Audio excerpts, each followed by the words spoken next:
நட்சத்திரம் நடுவானில் ஒளி விளக்காய் சாஸ்திரிகள் பின்தொடர்ந்தாரே.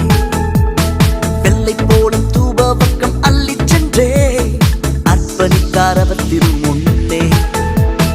மந்தை மேய்ப்பர்கள் புது கானம் பாடியே விந்தை காணவே விரைந்தோடி சென்றனர். மந்தை மேய்ப்பர்கள் புது கானம் பாடியே விந்தை காணவே விரைந்தோடி சென்றனர். சில்லான குளிர் காற்று